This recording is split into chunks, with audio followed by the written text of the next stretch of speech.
गोपाल जी, महाराष्ट्र को लेकर और झारखंड को लेकर क्या स्थिति है हमारी पार्टी की? क्योंकि ये कहा जा रहा था कि चुनाव लड़ेंगे, लेकिन अब कहा जा रहा है चुनाव नहीं लड़ेंगे, किस तरीके से? देखिए, पार्टी ने अभी ये निर्णय लिया है कि हम पूरी तरह से दिल्ली पे फोकस करेंगे।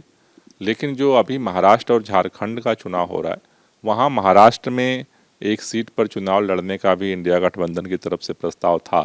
लेकिन पार्टी ने इस पर काफ़ी विचार किया और ये निर्णय लिया गया है कि सभी जगहों पे आम आदमी पार्टी जो है इंडिया गठबंधन के उम्मीदवारों को चुनाव जिताने के लिए प्रयास करेगी, उनके लिए समर्थन देगी। झारखंड में किस तरीके की स्थिति रहने वाली है? झारखंड में भी हम उनको इंडिया गठबंधन को समर्थन देंगे। और वहीं प्रचार करने के लिए अरविंद केजरीवाल कहाँ कहाँ जाएंगे और क्या कांग्रेस के प्रत्याशियों के लिए भी प्रचार करेंगे? ये अभी आगे कार्य योजना बनेगी, जैसा फाइनल होगा हम सूचित करेंगे।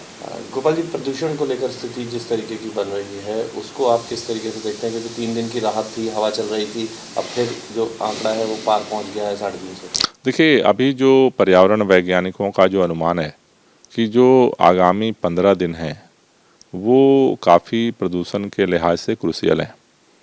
अब मुख्य तौर पर 3 जो बड़े खतरे दिख रहे हैं। एक, पराली का धुआं का प्रभाव बढ़ने लगा है। दूसरा, पटाखे दिवाली पे चारों तरफ जलने की जो संभावनाएं हैं उससे जो धुआं पैदा होता है। और तीसरा, अब ये त्यौहार का समय है तो जाम की स्थिति पैदा होती है। तो इन तीनों चीज़ों को फोकस करके कार्य योजना बना करके काम करने की ज़रूरत है। दिल्ली के अंदर हमारी कोशिश है कि हम जो भी सोर्सेज हैं उनको नियंत्रित करने का जो अभियान है उसको जारी रखेंगे। कल हमने केंद्रीय पर्यावरण मंत्री, केंद्रीय कृषि मंत्री और राज्य के मंत्रियों के साथ बैठक में भी हमने निवेदन किया कि पराली जलने की घटनाएं कम हो रही हैं। पंजाब के मंत्री ने अपनी रिपोर्ट रखी कि जब 2022 में सरकार बनी थी आम आदमी पार्टी की, वहाँ लगभग 5,500 जलने की घटनाएं थी। अब लगभग 1,500 हो गई हैं, लेकिन उसे भी कंट्रोल करने की ज़रूरत है। सभी एनसीआर के राज्यों में पटाखों पर प्रतिबंध लगाने की ज़रूरत है। और दिल्ली में ख़ास तौर से जो दिल्ली के लोग हैं उनको 3 काम इस समय करने की ज़रूरत है। एक, बेवजह गाड़ी लेके सड़क पे ना उतरें क्योंकि जाम की स्थिति बनती है और उससे धुआं होगा।